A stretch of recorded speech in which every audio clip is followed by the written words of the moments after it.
of the AFC Champions League 2020, Ulsan Hyundai. You're listening to the K-League United podcast, proud partner of Football Nation Radio.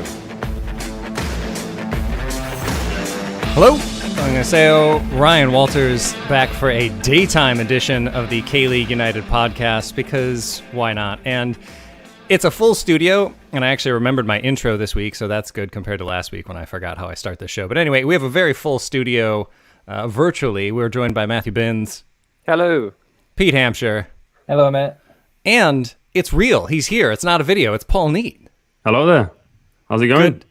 Good. It feels like the old days. It feels like 2017, 2018, other than the fact that Pete's currently in quarantine. That wasn't happening in 2018. But we've got the original trio of the podcast here, so this is a rare treat. Who'd have thought it, eh? Yeah, all we needed was Pete to be in quarantine watching the Bhutan Premier League, I believe, Pete? Yeah, I've really stretched out my scope on football this last week. Desperate scouring anywhere. Just doing all of the research. That Bhutan game was actually quite enjoyable. What was the final score?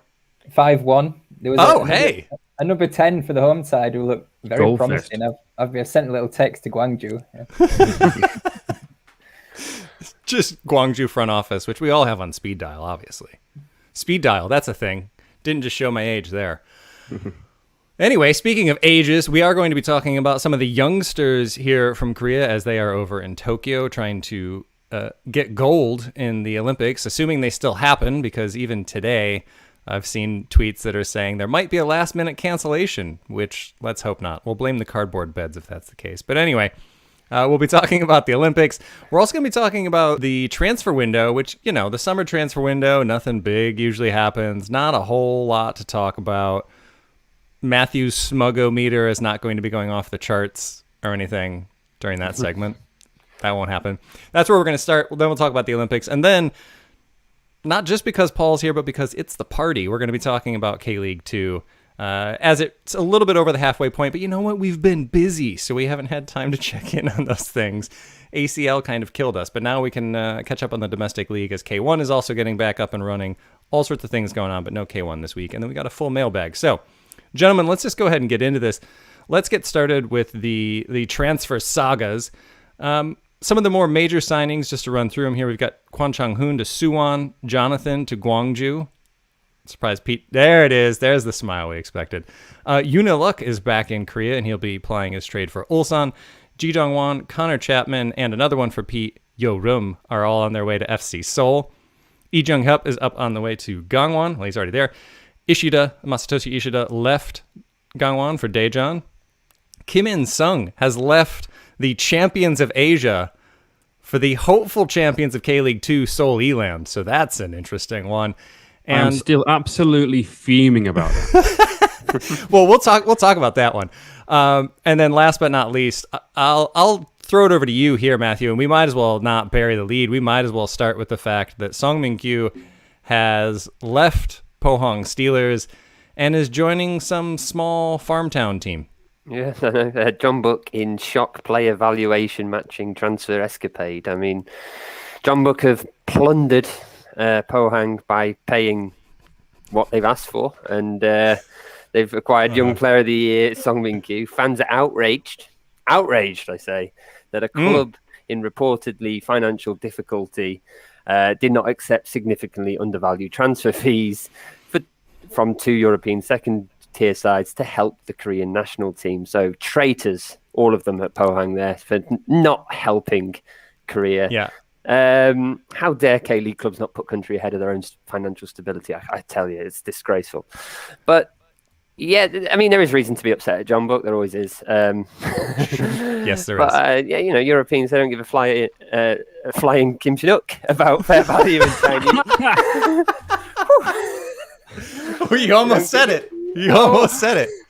Not at daytime. We're not past the watershed. European clubs don't exactly care about fair value. Chinese, Middle Eastern clubs weren't coming in for him. So there's only really two clubs there are more than 2 clubs that can afford him, but there's only 2 clubs that he would probably consider going to, and one of them, Ulsan, I don't think that would happen anytime soon. So you think going to John Book's bad? Imagine if he went there. So yeah, another Pohang player is going to John Book, and people have taken taken aim at John Book for having the audacity to sign him. But from the John Book perspective, he's a good fit.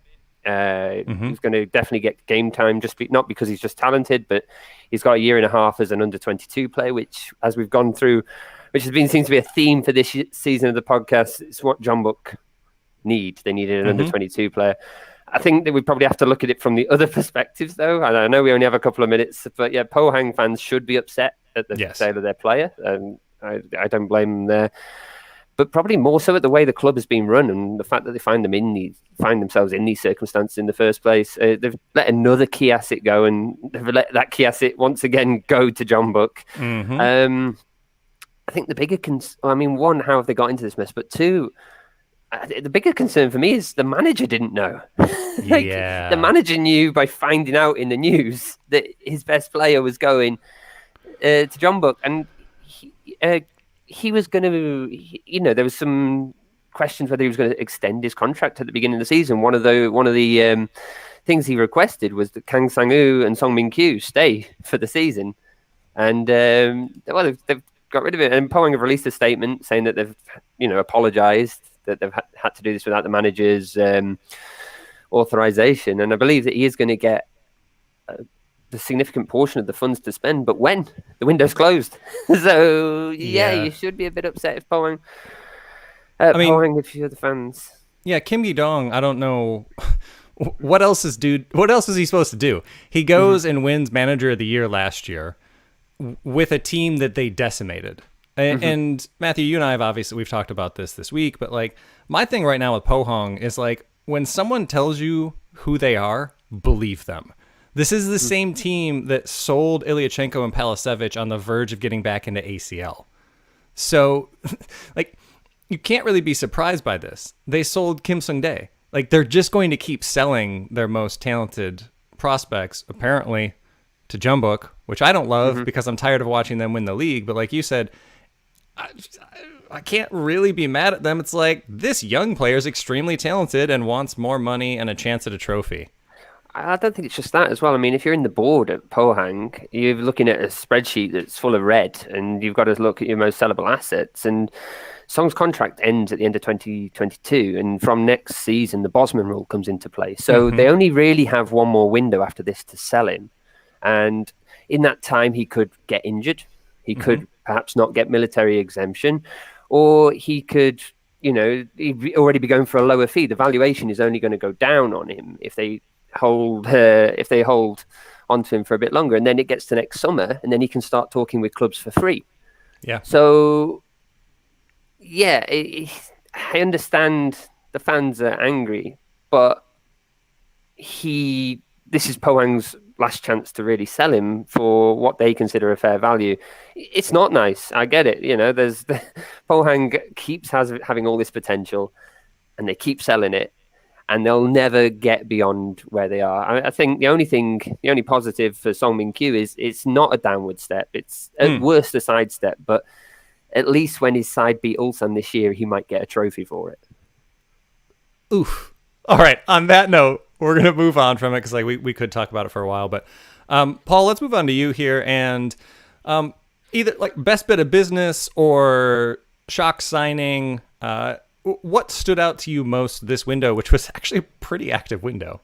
It was a very active window. I think the one that stood out the most in terms of surprising with Jonathan joining Gwangju. Gwangju. We all thought that it was going to be maybe Daegu because the rumor was that he was going to join a former team, and then Daegu at the time they got rid of their other foreigner, Serginho. And I was like, well, that's it. The stars have aligned.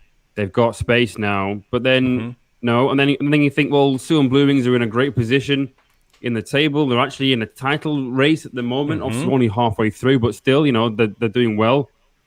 Apart from obviously the other night with the loss in the Suwon derby, but I thought maybe if they can get him in, then they really are going to be title contenders. But it was Gwangju.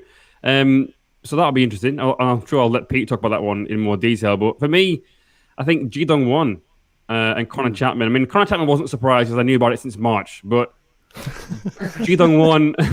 Jidong won coming back to the K League is very interesting. I always find it quite interesting when players who have been abroad and then come back. Is it like they've given up on their Europe dream? Have they accepted that maybe they've gone as far as they could? Because it's always, as we know, to play in Europe is what all players want to do in the K League. Mm-hmm. Is it seen as like, well, I don't want to admit defeat yet? Like for example, Park Jong-bin when he came to Seoul, he was playing quite a lot for Servette in Switzerland. Maybe it was a bit too soon. But for Jidong-won, obviously he's 30. Mm-hmm. He was actually, if you remember, when Paulo Bento took over the Korean national team, he was in the squad at the start there. He was seen as being sort of that ideal type of forward to play in that system. I'm not sure it's what Seoul need, though. This is the question. Yeah. What makes it surprising for me is not really what Seoul needs. But they've signed a target man as well, Gabriel Barbosa Avellino, not the other Gabriel Barbosa. That would have been quite a coup for the FC Seoul. The player they signed, I looked up his stats. I put it on Twitter. I don't remember it off the top of my head, but I'm pretty sure he's got like 3 goals in the 3rd division in Brazil. So something like that. Yeah, he's a target man though. So maybe if Park Jin-sop, if he is going to be in the job for much longer, I mean, obviously they're on a horrendous run at the moment. I think it's 12 without a win. If he can, kind of go back to the formula that he used at Gwangju with a big target man, then maybe he might be able to just turn things around. But I think those are the sort of shocking ones. Ones that I'm envious of. You're getting a lot going to Ulsan is one that makes perfect sense. That is a great signing. Yes. The one that makes me extremely angry is Kim In-sung going to Seoul Ilan. That is a great signing for Seoul Ilan. Really great. Yeah. Daejeon messed this up in the winter. Their CEO, basically, from what I was told, was that they didn't really have a lot of trust in him because they spunked over $1 million on Kim Dong-jun.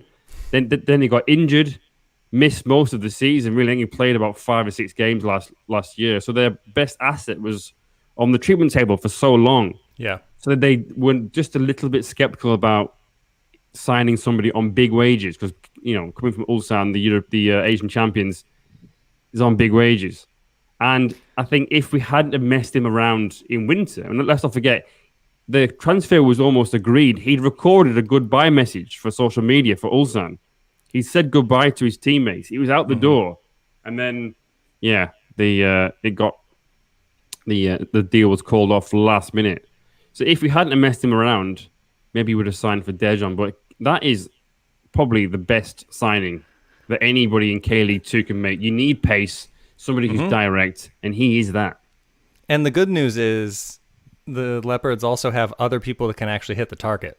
So that's good news for them because I don't know many more in K1 that are better at getting in position than Kim In-sung, but I could list about 20 that are better at hitting the target once they're there. Yeah.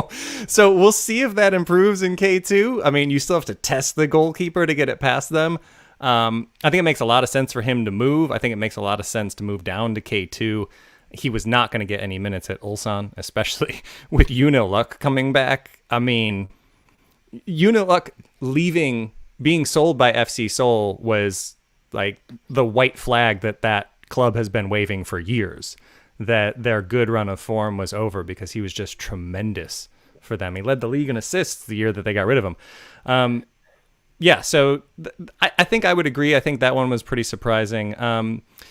FC Seoul not getting a target striker, like a proper target striker like a Felipe. Or, look, man, have that heel turn happen. Put Jonathan in black and red.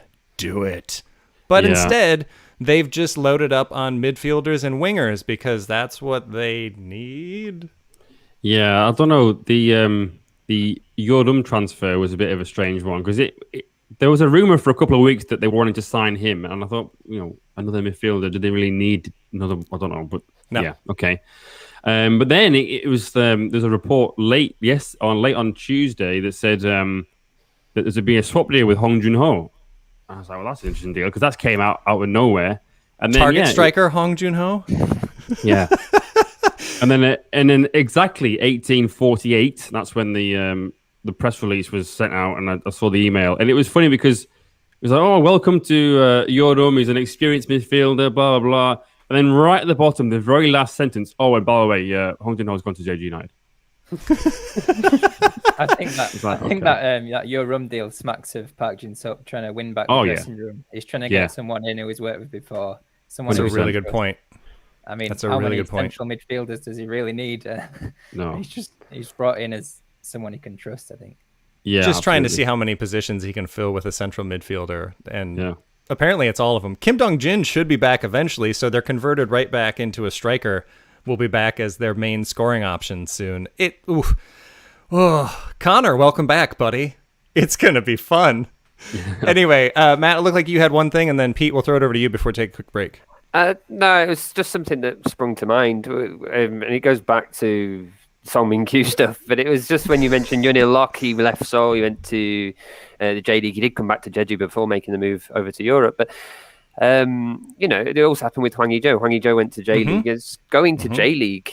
We're talking about players wanting to move to Europe. Is going to J-League a better stepping stone if they want to attract the interest of Europe at this moment in time? But I don't know whether we have time to properly delve into that. But it's just something that food for thought when you talked about Yunil Lok there. I think the short version of that I would say is that I think J-League has done a better job of becoming part of the global market. Korea just hasn't. The K-League just has not done that in the same way. We're starting to see it now with all of 2 ASEAN players here. But I mean, J-League has very purposefully been scouting Asia with the intention of selling players on to Europe and having that be a profitable model for years. And I think that they've also just done a better job of putting themselves in that transfer window, in that mindset, which is, it's a shame because obviously here in Korea, K-League teams have won ACL more, win a lot of those head-to-heads with the national team. So it's not like Japan's head and shoulders above Korea as far as talent goes, but I think that they have done a better job integrating themselves into the world market. But like you say, that might be for another time. But Pete, you can break your quarantine silence finally. What I guess winners, losers, best bit of business, any of that. What do you think for the transfer window? The winners have got to be John Book. I think they had 2 problem areas at fullback and mainly kids on the wings, and they've signed Kim Jin-soo back, and they've got Moon Son-min returning from military service, and Song Min-kyu. So they've just filled their squad out nicely. I think Lachlan Jackson looked really decent for Suwon FC at centre-back last night in the derby. Obviously, Park Ji-soo has gone for the Olympics, so nicely timed arrival for him. And I'm wearing the Gwangju shirt, so I've got to talk about Jonathan. Unexpected, a big coup for a club the size of Gwangju. And I think it was obvious for weeks that Felipe was looking for an out, and he was going somewhere. And they will miss him. They'll miss his... Jonathan's obviously a different type of striker, but if he can rediscover that form he's shown in K-League before, he's been a top scorer in the league. The worry is that he's hardly played any football at all in the last year and a half. Right. But if he can get firing, then finally they'll have another talisman that's not Felipe. I mean, just 2 points behind FC Seoul right now, and 3 points behind Songnam. So it's a huge game tonight. I mean, the next 4 home games, I think they've got Gangwon and then Incheon and Suwon, and 4 teams in the bottom half, 4 winnable games, some huge games coming up. Yeah, massive stuff. All right. We're going to have to cut it there because we still have to talk about the Olympics and the best league in Korea, K-League 2. So we are going to take a really quick break, and then we will be right back. FNR is a revolutionary football-dedicated digital platform, the first of its kind in Australia. It provides a 24/7 live online radio platform experience, podcast hub, and acts as a content provider for TV, radio, and digital. Having reached millions of listeners and football fans since launching, FNR is accessible worldwide via its website or app, providing a platform to discuss, debate, and celebrate the world game. We are your voice of football, FNR, Football Nation Radio. Welcome back to the K-League United podcast, the new look K-League United podcast. I'm your host, Ryan Walters, joined by Matthew Binns, Pete Hampshire, and Paul looks the same, but can't win them all. All right, let's talk about the Olympics. And for those listening to the podcast, you'll just have to watch the live stream. It'll make more sense then. Anyway, let's talk about the Olympic squad. The full squad was announced this week, and they have matches coming up against New Zealand tomorrow as of time of recording. We're obviously doing this live for those watching now. Thank you. Hi. Romania this Sunday, and then Honduras this coming Wednesday, the 28th. So obviously not tomorrow. And on the note of the roster, the overage players here are Hwang Hee-jo, Kwon Chang-hoon, and Park Ji-soo, as we've kind of already mentioned all of those guys. And Paul, let's start there with this team. What do you think of those three as the overage players, or the wild card players as they're known?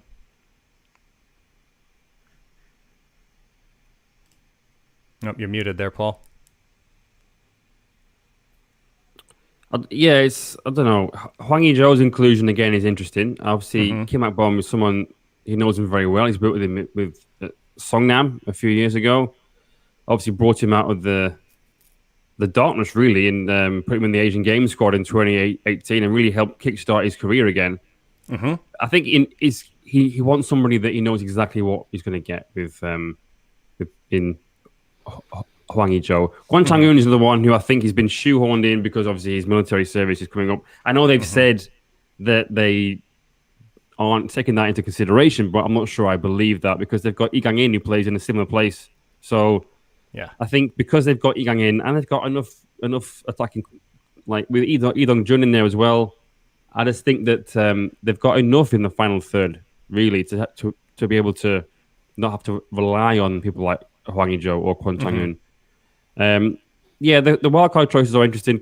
Kim Min-jae obviously was originally a wildcard choice. Right. He's pulled out. Again, that was interesting as well because he's already got military exemption and he's trying to, I think at this point in his career, trying to move to Europe. Maybe that's why he's been brought out because Beijing want to sell him and they don't want to risk him getting injured. So yeah, I think those are very interesting choices. I think Kwon Chang-hoon will probably be one of the best players for the team. But it might be interesting to see if he gets in the team ahead of Lee Kang-in, you know? Yeah, that's a good point. Yeah, especially with only the 3 guaranteed games. And I say only the 3 guaranteed because this seems like a decent group for them. But Pete, let's go ahead and let's talk about expectations in this tournament because, this is not necessarily the best lineup for the Korean national team here because, yes, Group B seems somewhat friendly for them. But if they get through, then they're going to likely have to face Japan, Mexico, or France. Yeah. So the group stage, I just wrote the preview for the New Zealand game. You can read on K-League United along with Branko's group preview. And the more I wrote about New Zealand, the more I became convinced it's going to be a tough game. They've got some talent in that squad, and then Romania, who that age group of players have done well in Europe, and then, well, hopefully the Honduras game. Hopefully some of their better younger players are taken away by the Gold Cup. That's my hope for that game. As an American, I can tell you don't underestimate Honduras. It doesn't go well. Watching them this morning. It saved me during quarantine as the Gold Cup. 2 games every morning has been a lifeline. Looking out my window in Gimje. With the American commentary on in the background, I've heard some... First kick was a new one for me instead of kickoff. I've not actually heard that one. I'm sure you heard plenty of upper 90. Yeah. Anyway, the interesting thing for this group is how Kim Ak-bom's going to approach it, whether he'll go for one central defensive midfielder or 2. It's interesting what Paul was saying there. Can he shoehorn Kwon Chang-hoon and Lee Kang-in into the same team? Because that would be an incredible front line.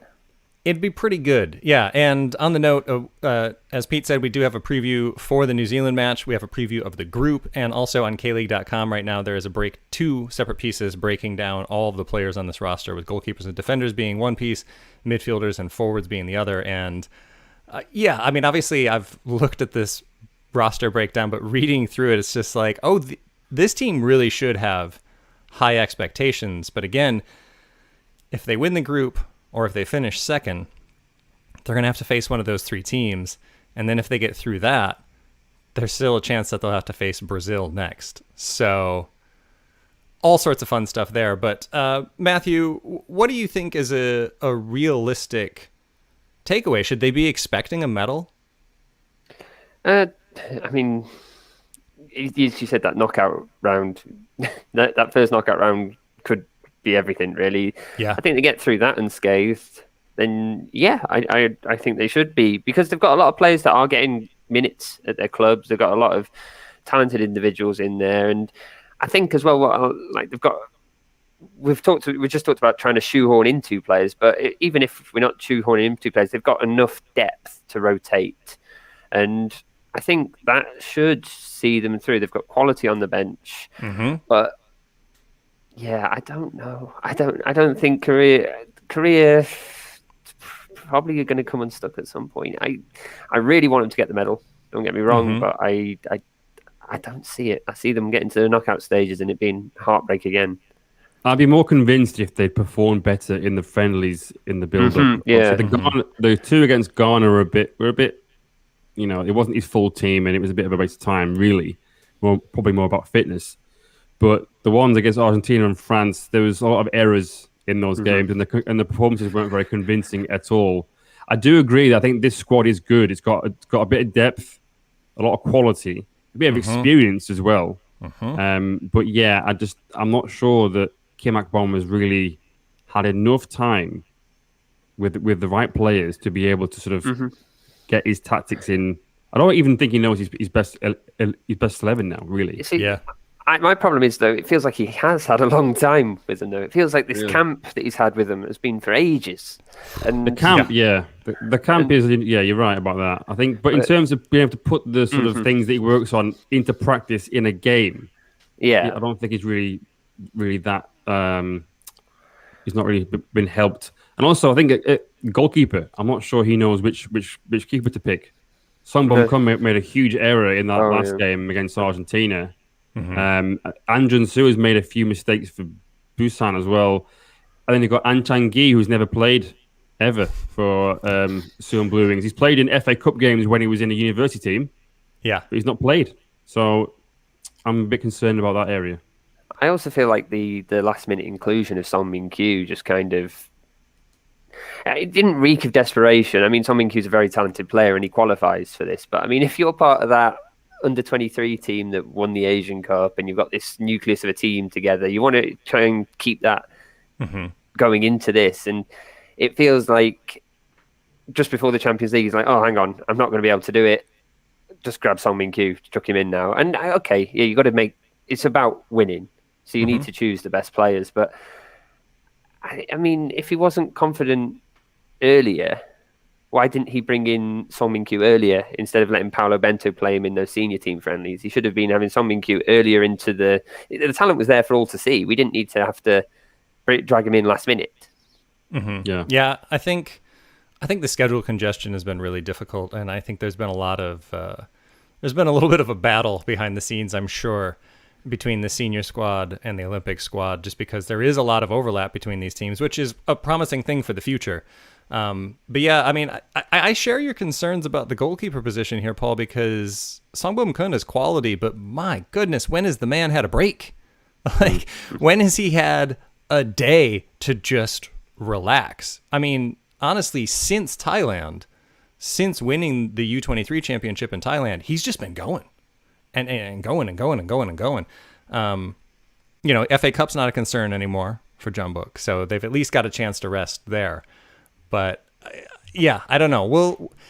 I think he's going to be tested a lot more than he's used to being tested in this age bracket as well, because usually Korea is able to kind of boss the games at this level, and I don't think that's going to be the case, especially in the knockout game, if they can get there. And again, even beforehand, because Pete, like you were saying, New Zealand, I feel like, is one of those teams that people are like, oh, New Zealand, yeah, what? They've got an EPL level player on their team. They have two. Yeah. They I mean, Chris Wood has scored in double digits for Burnley for years. And he Burnley. Boo Burnley. When you've got an ex-Barnsley striker up front, you must have some pedigree in the tournament. That's right. I saw him play for Barnsley, and he was absolutely awful. When he was about when he was about 20 on loan, and he's clearly improved since then. Well, that's why you've been getting your Gold Cup fill and watching Daryl DK do his thing for the United States. So, is that how you say his name? DK, not Dyke. Yeah, it's Daryl DK. I've never actually heard the commentary, so I don't know. Yep. Well, just get the kit and then just see what people say. Yeah. Or you could get the Orlando City one. It's a nice shade of purple, as always. It's the wrong purple though. This is the real purple. Yes, the maroon and green that Dejan wears is the real purple. It's in no way confusing when they and FC Anyang play each other and it's the violets against the purples and one team wears purple and the other one doesn't. Anyway, we'll get into that in a second.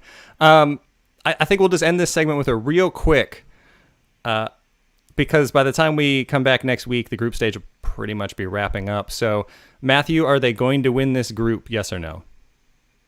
Oh, yeah, I think they'll get through the group with no problem. Yeah, probably win it. Pete? I think they'll finish second. Ooh, who's winning the group? Romania. Oh, okay. Love the shock value there. Paul? They'll win the group, I think. Yeah, I'll make it 3 against Pete. I think they are going to win the group here, but Romania, I like that shout. I mean, I do genuinely think it's going to be some entertaining matches. So, again, that starts tomorrow here in Korea. That'll be a 5 p.m. kickoff. So, get home from work early, get Naver on, and don't leave the house. Please stop leaving the house if you live here in Korea. Please. Yeah. Anyway, we're going to take a quick break, and then we'll be right back to talk about K-League 2.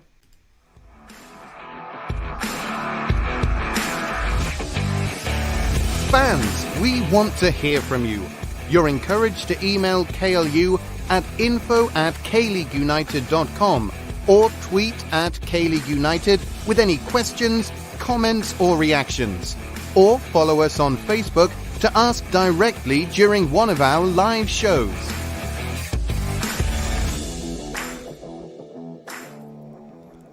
Welcome back to the K-League United podcast. I'm in no way sweating this one out after getting a quick drink of water as well. Anyway, you don't need to know what happens behind the scenes, how the sausage is made. Let's talk about K-League 2. And this league, whew, I'm happy that the fact that there ain't no party like a K2 party is becoming a thing on the interwebs, so thank you, interwebs, for that. But my goodness, this year it's absolutely insane. FC Anyang are still top of the table for, I think, the 35th time this season because nobody can stay up there.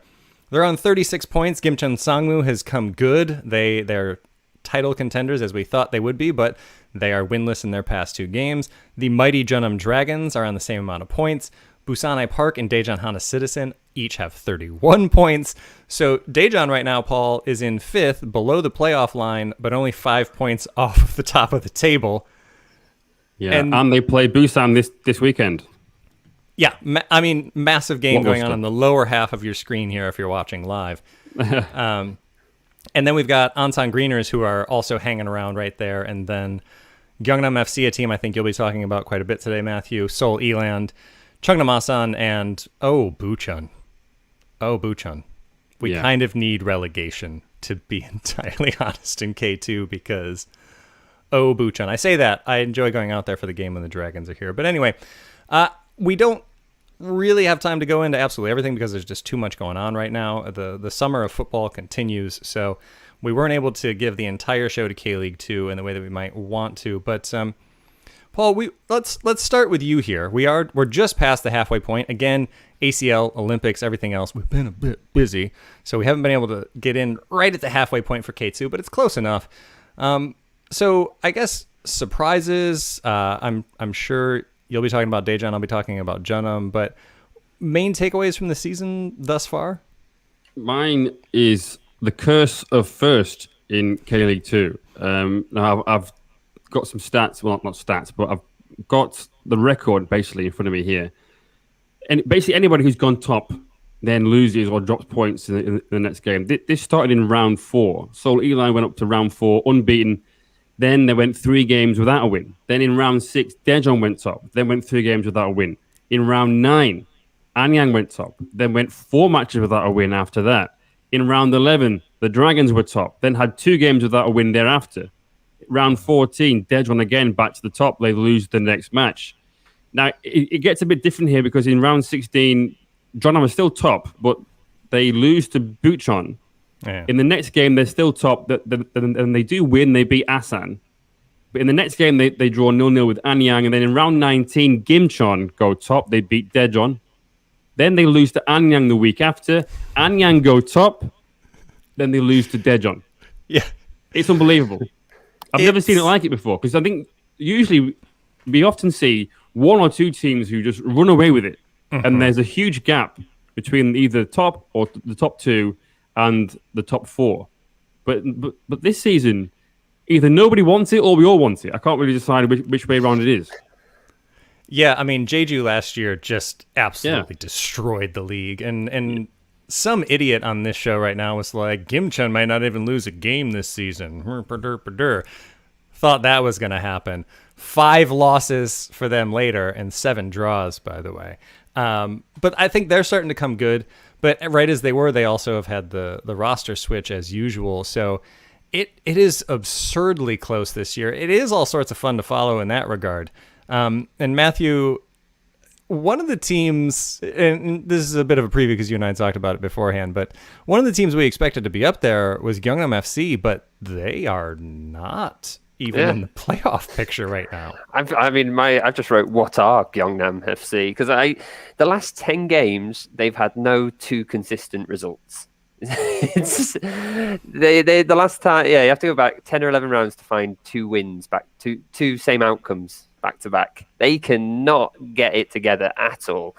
We pointed out like earlier in the year that they were underperforming. The stats suggested that they're going to come good. They just sleep in. It's going to all kick into gear. And then I think they won that weekend, and Kel surprise. I was a bit smug, but they are just terrible. They're just.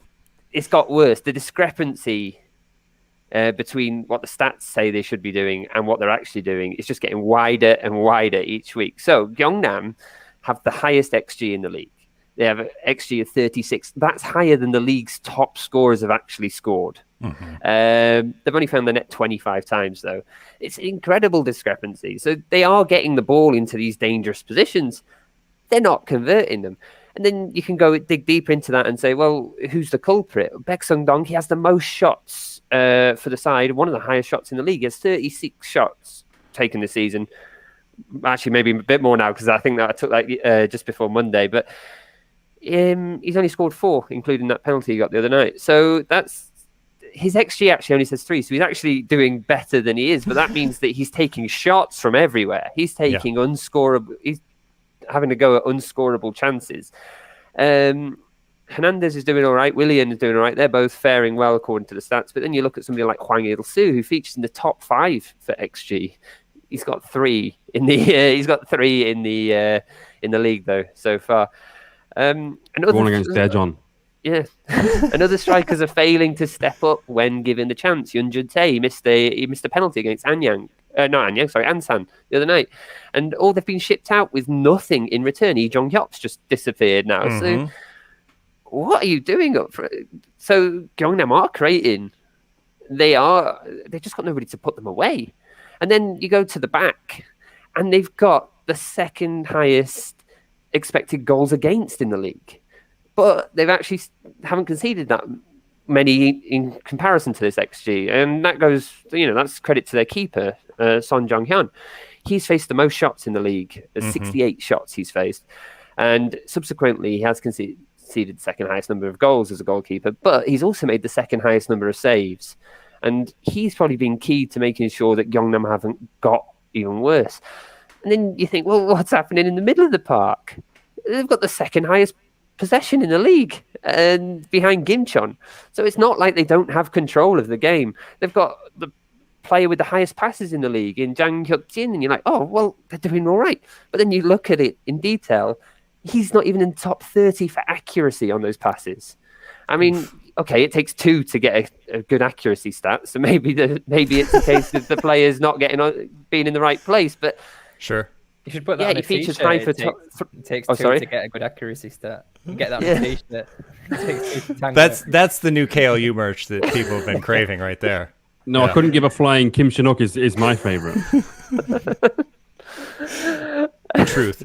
I mean, I wonder, though, how much of that is the fact that the teams that are doing well right now, Anyang, Jeonnam to an extent, Busan sometimes, Daejeon sometimes, there are a lot more counterattacking teams this year than usual. And I think that, especially going against Gyeongnam, I mean, I know the Dragons have been very content to just sit back and hit on the counter. Ansan Greeners have been very similar in that way, especially when Aznawi's in the lineup and they can just hit with speed on the wings.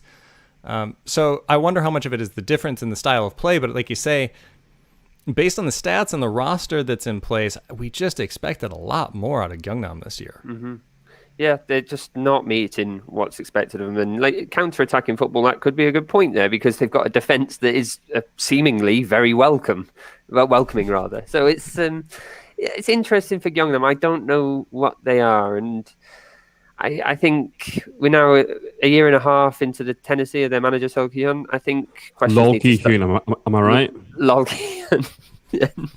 I think we've got to start questioning: is he up for the job now? He's had a reasonable amount of time and things aren't panning out.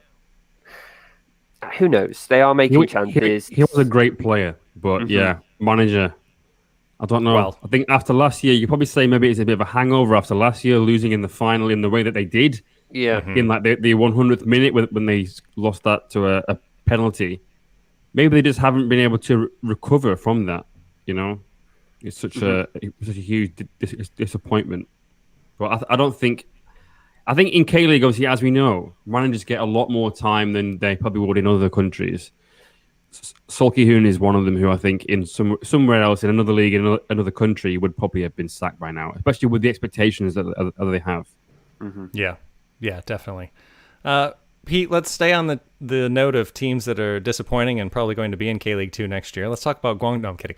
Not Gwangju. We'll talk about them next year in K2. But what's been your main takeaway from this insanely wild season? Well, I watched that Gyeongnam against Bucheon game in the last round, and Gyeongnam were very fortunate to win that. And I'd just like to give a bit of hope to any Bucheon fans, anyone of a Bucheon persuasion, because they're actually unbeaten in the last 5 at home, where they've only conceded 2 goals. And the first half of that game on, I think it was Monday, I'm getting mixed up with the days in my quarantine. But, they controlled the first half of that game, and Kang Woo-bin has started to come in at centre-back, and he's one of the highest interceptors in the league, and he wins a lot of aerial duels. The only problem is they've got the youngest squad in K-League 2, and I think that inexperience does show. And, well, the main problem is they've scored 12 goals in 21 games, which 12. It takes some effort, considering Park Sang-joon has got 5 of them. That's it's quite. You don't have to be an analyst to know where the problem is at Bucheon. Yeah, well, let's hope it stays that way as I make the journey out there this weekend to watch the Dragons come up and hopefully get back to winning ways. Yeah, Bucheon, again, soft spot for the club. They've always been very kind to us, and it is a nice, easy journey out there from the center of Seoul. But my goodness, get it together, because it has been rough for them. The other surprise to me, same question, has been Seoul Eland, because they were so entertaining at the start. But in this quarantine, I've watched 20 games. I've written them all down on a piece of paper, and that 0-0 with Gimcheon was the worst. It was awful. It was just the style of play seems to have gone. Just bringing in signings. The new Japanese signing did look decent, but just the entertainment value has dropped off a cliff at Jamshil. It's really surprising because I don't know why they've changed their style of play either, because it was working. It worked well last year. Like you say, it was working really well at the beginning of the year this year, and maybe bringing in Kim In-sung, they'll switch that back up and go back to a more attacking style. But yeah, they have been one of the more entertaining teams for a long time. Even if they lost, it was 4-3, 3-2, something like that. And you could get a game out of it, but I don't know, maybe it's a war of attrition right now, because also the season has been relentless, as we well know. K2 hasn't been quite as intense as K1 was before the break, but there's been a lot to contend with there. So we'll see. But it wouldn't be a K2 segment if I didn't talk about the Jeonnam Dragons. So got to talk about the Jeonnam Dragons, because I now have an actual understanding of a phrase that you gentlemen would be familiar with. Ted Lasso fans know all too well. It's the hope that kills you. This is a cliche for a reason, and now I understand that reason, because there have been some weeks where I'm like, the Junham Dragons are going to win K-League 2 this season. And that hope just bubbles up, and I can picture them holding up the shield, and we're going to come back to K1, we're going to do all this. And then they go and lose 3-0 to Cheongnamassan and concede a fifth of the goals that they've conceded this year in a single game. So that's... I've had that feeling since 2015. So, I mean, in that case, it's been a really good run at K-League United for you, because that's the same season we started. My health may have suffered, but, you know, I'm still here, just about. So, all right, let's talk about the Dragons in this way. We have the fewest goals conceded. So, I mean, yes, we conceded 3 against Cheongnamassan, but on the whole, it's still not something that I'm overly concerned about for the Dragons. They have the best defense in the league. Their record shows that. The problem is that they also have the second fewest goals scored. The expected goals against, and Matthew, this is a nod to you, I know how much you love XGA and XG. The expected goals against is 24. So they are well overperforming that with only the 15 conceded. The bad news is it's the same number for the expected goals. So they're 4 under what they should be achieving. And I wanted to wear my Lee Jung-ho kit today, but my microphone blocks the dragon's crest in the middle, so I couldn't be having that. But just not been as good from him as you'd be hoping. Balotelli has had moments where he's looked up for it and looked like a difference maker, but Samuel also is just not really performing up to what was expected of him. So, and they're getting... He still scored more goals for Dead John than Bruno Bayo has. Samuel, he scored an own goal when we beat you 2-1 away. Well, what a stat that is. You shouldn't have taken Bruno from us, because he actually could play for us. And he could, Maybe I hope you learned your lesson. I think it was the food down there. The food is better. The Jeolla province has the best food in Korea, and I will fight anybody that disagrees with that. Yeah, it does. Speaking of fighting, the Dragons have been doing quite well to fight their way into the penalty area. They are 3rd in the league for touches in the penalty area, and they are not at all getting it done with a 27% shooting accuracy on 237 shots. It's very frustrating to watch them play sometimes. But Paul, I think this really speaks to the curse of first, like you were talking about, because every team that gets up there, when they get up there, it's like, oh, look at these world beaters. They're going to do this thing. And then there just hasn't been consistency from anyone, which also touches on all the teams that we've talked about. Like, consistency just isn't there in K2 this year, which does make for an entertaining title battle. But I really wish the Dragons were just running away with this thing. Yeah. Well, I think the key is to make sure that you are second on the last game of the season, and a win would take you top. But the team who is top has only just gone top. That's the only way you can definitely win the league. So I'm just going to look right now. We're going to see who the Dragons have on the last day of the season. I hope it's Daejeon. Oh, God, please, no. I think we've got Anyang on the last day. We've got you on the second to last day, and then we face Bucheon. Good Lord. Bucheon at home is the final game for the Dragons. Oh, we have Anyang at home on the last day, I think. I can't remember exactly. It's going to be home on the final day. That's going to end in misery. So, regardless, I am already planning my trip down to glorious Gwangyang to get some bulgogi and some duck. It's delicious. Anyway, it's lunchtime here, so I'm going to move on from this segment. We're going to come right back for the mailbag, and then we're all going to go eat lunch. Not together, because sad times. Anyway, we'll be right back.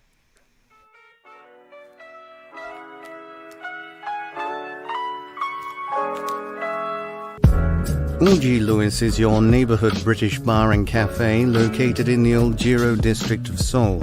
Decorated in old English antiques and furniture for a true homely feel, you can enjoy homemade scones, cakes and afternoon tea during the day, and traditional British favourites like beef stew, English ale, and a fine selection of wines at night. Available for private parties or simply an evening out, Old Lewis is sure to become your favourite neighbourhood pub. Be sure to mention K-League United at the bar during your visit and you'll get 10% off your bill.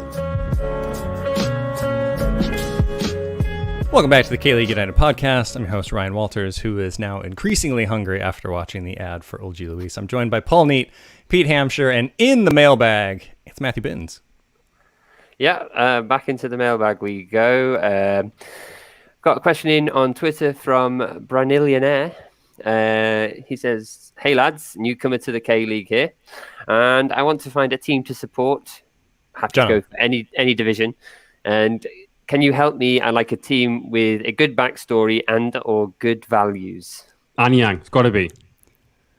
Oh, straight in there with Anyang. Go on. It's got to be Anyang. It's got to be someone like a Phoenix club. They are a citizen club. They came because of obviously the whole thing with FC Seoul, and they moved back to the capital. They're like everybody's neutral club. Maybe them or Daegu, but they're too good. You can't start with too good. You know what I mean? That's not fair. Like you can't be like Matthew Binns and be, just by sheer luck lives in Jeonju when he first came to Korea. I think Anyang or Daegu would be good shouts for that. Okay, I like that. I'm not going to argue against that. Pete, you got another one to argue for? If you wanted to go for a bit of a niche cut, you could follow the predecessor or the follow-up of the shirt I'm wearing, which is a Sangju Sangmu shirt. Obviously, it's Gimcheon Sangmu now. That it could be a nice little edge on conversations back wherever you're watching from. But my personal choice, I'd say Daegu, community club, amazing stadium, and you get to flirt with the Champions League every now and then. That's true. Yeah, and continue fighting in Champions League. Matthew, don't say Jeonbuk. No, I was going to say, I was actually going to say Gimcheon Sangmu as well, because, it'd be very different to actually follow a team where you have no say over transfers, got high expectations, but Daegu, I thought, it's easy for me. I think Daegu are a really well-run club, and that would be my go-to for any neutral. But Anyang is a good shout if you're looking for a lower tier club. Maybe to go to Bucheon if you like to. Oh, yeah.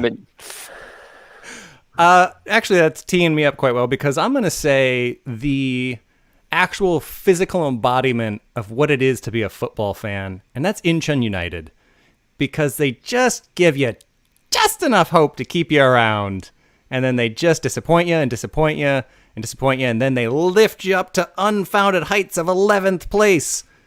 And then they let you back down. But they are doing well this year. So, and they've also got a great stadium. They always have really nice kits. They have a lot of fun players that come through. Incheon. Why not? Yeah, we've all said, apart from, I'm not sure if you can count it as a citizen club, Gimcheon, which is obviously Army team, but we've all said citizen clubs, which is interesting. Even though the teams that we support are backed by big companies. Look, I wanted to say Jeonnam, but it's self-serving. Also, Jeonnam, scrappy small-town team that plays literally in the shadow of a steel yard. Beat that. Pohang does the same thing, and they actually get Champions League. But whatever, Jeonnam. if you're a Gwangju fan, you can play in the shadow of your old stadium. There you go. Yeah. Quite unique. Yeah. What's next, Matthew? Right. Actually, Brillionaire did have one more. He wanted to ask about, is there a goalkeeper problem in the league? Because from the several games that he's managed to watch, there's been a few howlers. Yeah, we need to get rid of the foreign goalkeeper ban. It doesn't make sense anymore. If anything, we should have a foreign striker ban, because there aren't enough really quality out and out Korean strikers. Like a number 9. Because obviously, if you're listening, the ban on goalkeepers, foreign goalkeepers, to try and improve the standard of keepers for the Korean national team. I think we've got enough now. You could probably think of at least 6 who could get into the Korean national team squad, right? Maybe even more than that. I don't think we need it anymore. But yeah, I don't know. Maybe it's a bit of complacency. I'm not sure if I think there are a lot of good goalkeepers. Like Sunbum Kun, for example, is a very good goalkeeper, but he does make the odd error. I'm not sure. Maybe there's not enough good backup goalkeepers to sort of keep these number 1s on their toes. I think that's the thing. And I think that's why I personally would like to see the ban lifted. And as we've discussed before so many times on the show, maybe it takes up 2 roster spots if it's a goalkeeper coming in as a foreigner. So it's not necessarily a super favorable thing to do, but a ton of teams don't use all their foreign roster spots anyway. So I think there are ways around it. And I do think the quality of goalkeeping for the Korean national team is sound. I think they're in good shape there. Choyonu is still plying his trade here and doing quite well with it. But I think there could be more competition, and also the pyramid opening up would help get younger players more time, but won't go into all that one again. Okay, next up the mailbag, it's actually our very own Michael Redmond sent in via Instagram. He wants to know about Seoul Elan's recruitment drive, and do you think it's actually going to get them out of the poor form they are in? And they've signed experienced players, and it looks like they're throwing everything at promotion this year. Is it now or never? I wouldn't say now or never, because I think they're always going to have a bit of backing financially from Elan Group, but they are. It's now or never for the manager. I think, because great season last year. Really, they just missed out on the playoffs by, I think it was goals scored. Incredibly unlucky.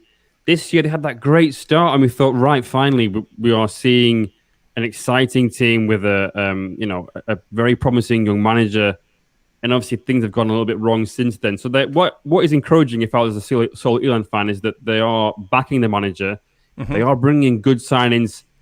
Like I said earlier, Kim In-sung is probably as good as you can get, really. In K2, for sure. In terms of a K-League 2, bringing a winger from in the K-League 2, there are very few players that are better than that. So I think it is encouraging. It may take them a little bit of time to sort of find that, a lot of new players coming in at once is not going to be ideal for continuity. It might take a little bit of time for them to sort of get used to each other. But yeah, there's no reason why they can't have a good go at the top four.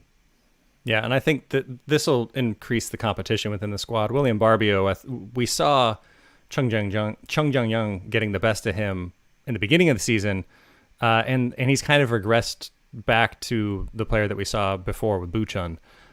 So maybe Kim In-sung coming in will change that, because a lot of the players, Leandro's not playing anywhere near as well as he did last year either. So a lot of the players are kind of underperforming. So I think these roster changes could help motivate them a little bit. And look, they're not out of it by any stretch of the imagination, because no team in K-League 2 is ever really that out of it other than Bucheon. Sorry, Bucheon. But the Leopards right now are 7 points off of fourth place. It's doable, but they got to turn it around now. I would say in that regard, it is now or never, but I don't think this team's title ambitions are going anywhere for years. Okay. We've got some more in on Instagram. I think Mon1412 is asking, can we expect more Asian players in the K-League this window? Well, no, not this window, but let's extend that to next window. Because obviously the window's closed now, so that's definitely a no-go. But I don't know. I think it'll depend. A lot will ride on how Sasalak performs in Jeonbuk, and I saw a lot of people concerned that he's not going to get minutes at Jeonbuk. I still argue that he will. Signing Kim Jin-soo was a real coup. It was a real coup. We've promised him ACL in order to make Al-Wazir sell, and or Kim Jin-soo to the tune of Uptown Girl. Anyway, that did take things back a bit, because he wasn't supposed to come back. You don't say no when you've got Kim. He was in country rehabilitating from a lengthy injury, and his club in the Middle East have offered just to loan him back. Yeah. So Jeonbuk have reaped the money from him selling him at the end of last season and just got him back for 18 months. So it's incredible. But yeah, that's where Sasalak was supposed to be playing. Now Sasalak can actually play both fullback positions. So with Lee Hyun at the Olympics and Jeonbuk potentially having quite a compact schedule because of all these postponed games, there is going to have to be squad rotation there. And with the Champions League chucked in as well, yeah, he's going to get minutes. So I hope he does well. If he does well at Jeonbuk, then I see no reason. I think the biggest issue is finances when it comes to Asian players. I think there's a misconception that because the K-League performs better in Asia as a league in terms of results and things, there's this snobbish notion that these Asian players can be picked up for cheap, which is far from the case. They are on good contracts, and the clubs want fair fees. We complain about Song Min Kyu not getting a fair fee from Europe, but then we can't just be dismissive and say K-League should just be getting Asian players in. Like, it's easy. It's not financially. That's what put John Book off buying Sasalak back in the winter window, and this is why he's only on loan now for 6 months, because they couldn't afford what Buddy Rome were asking. Yeah, massive club, Budiram. Nice new kid as well. It's my Thai league team. Right, we've got another one on Instagram from Uncle Lex. He's asking, are the K-League, KFA, are they focusing on overseas viewers? Is it working, or is it a dream? Well, I think the team they've got in charge of it is doing a tremendous job. Just say that. I'll say that. I think it might be a dream, because week after week we see poor refereeing decisions and VAR ruining matches. I'm not sure if you guys saw the Suwon Derby on Tuesday night, but that red card, that second yellow to Han Suk-jong, was a disgrace, and he didn't even use VAR. So people watching that overseas, why would you bother? You know what I mean? That would be my concern, is that the standard of refereeing is having too much of an impact on people trying to get into the games. When let's be honest, if you're watching a game in Europe, for example, it's going to be at a time that's probably a little bit unsocial. You know what I mean? A little bit of an awkward time early in the morning. If you're trying to watch with a cup of tea and you're really tired and it's like 5 minutes of VAR, I'm going to turn it off. I think as well, like, just to go to the question, like, he's asking, are the league focusing too much on overseas viewers? No, because not really.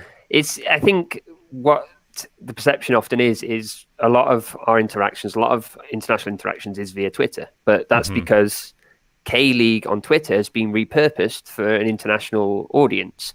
So saying, oh, K-League are only focusing on international viewers, because you're on K-League, you're following us on Twitter. If you go to K-League's Instagram, you go to K-League's Facebook, everything is towards a domestic audience. There are things we could discuss about the TV deals, TV rights deals with local companies here, but I don't see why they can't do both. We were saying for years, it's happened. It was such a small addition to make it internationally available. It's not really putting the K-League under too much extra strain to put these matches out there. Anybody thinking that the K-League is going, oh no, we need international audiences, I think they're just kind of only seeing what they see on Twitter, and they're not seeing what the K-League does elsewhere. And I think, they are focusing on international audiences, but that's not at the expense of what they're doing domestically as well. And I think, like you say, if the league itself was really focused on international viewers, a lot of the things that we've seen suggested on Twitter that other leagues do, K-League would be doing. Player names would be in English, not in Hangul. Like, look, I've got Hangul on the back of this kit that I'm wearing right now. I love it. I love the way that it looks.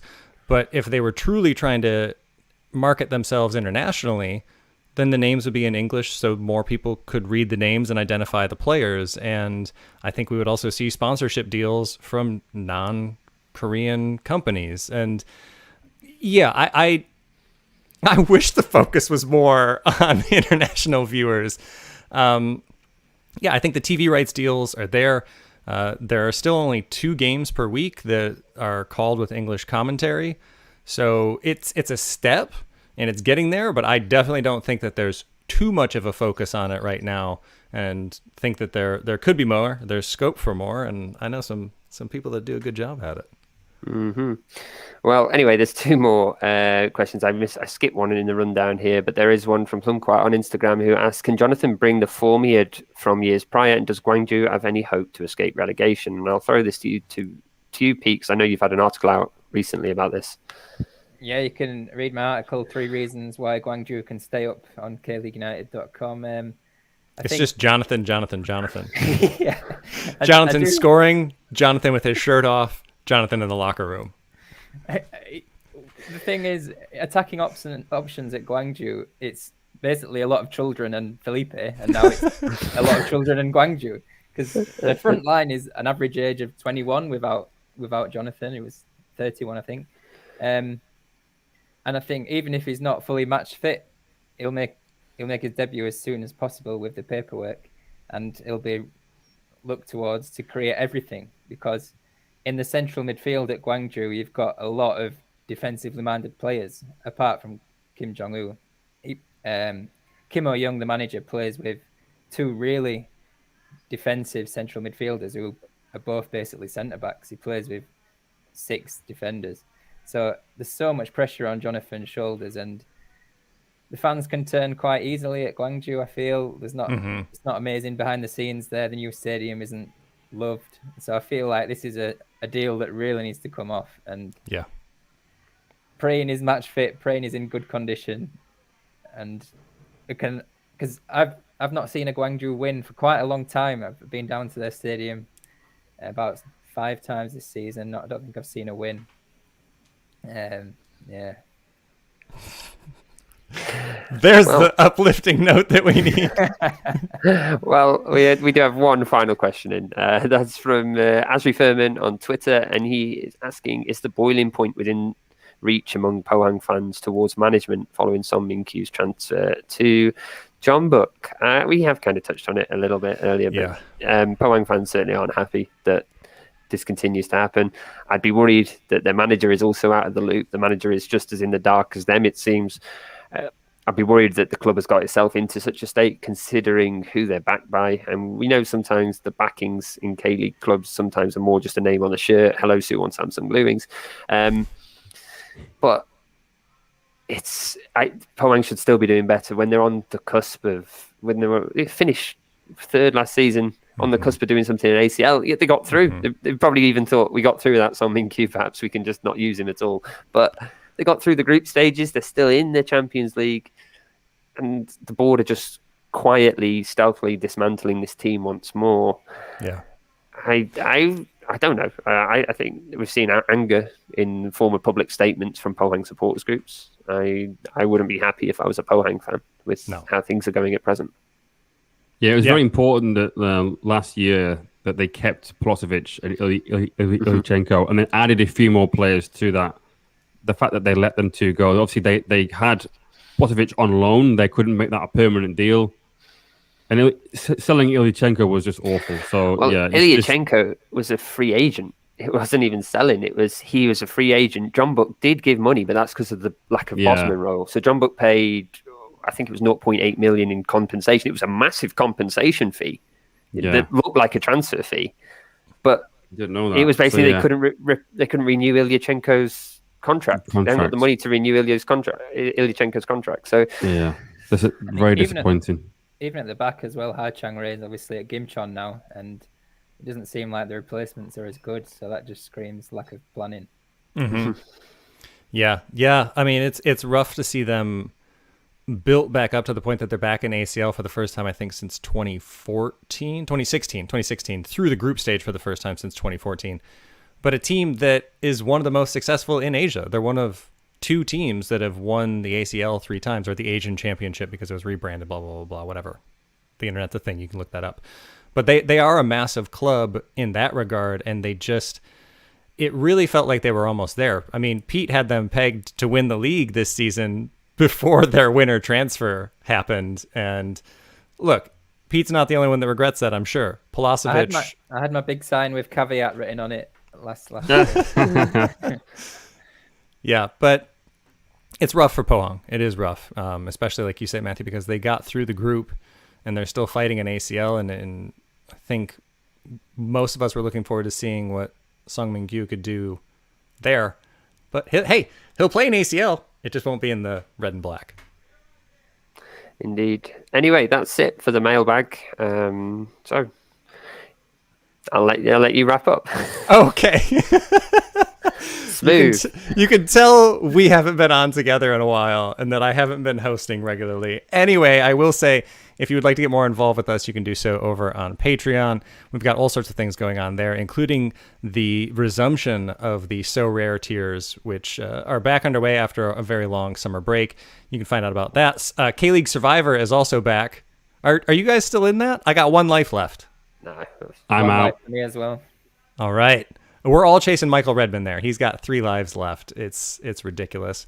Maybe we'll just have to hit the reset button on that. But anyway, all you need to do is pick a team that doesn't lose. If you want in on that and you're one of our subscribers, just send us a message and I'm sure we can make that happen. And as always, if you'd like to listen to this podcast live, you can do so every Thursday on Football Nation Radio down in Australia. which is also a good spot to get more perspective on the Olympics and other things going on down there. And I still have a soft spot for A-League, even though they didn't send their teams to ACL. It's fine. It's still a fun league. Anyway, if you subscribe to this podcast and leave us a review, we will enter you into this month's K-League Kit Contest, which I'm going to say is probably just going to be August's K-League Kit Contest at this point. So it's still the Gwangju goalkeeper kit. It's a lovely hot pink. It's perfect for this time of year to just be your audacious summer self. So if you want in on that, leave us a review and we'll throw your name into the hat. And I think we'll probably have Pete pick the winner for that just because it feels right. But anyway, for Pete Hampshire, Paul Neat, Matthew Binns, I'm Ryan Walters. Thanks so much for watching.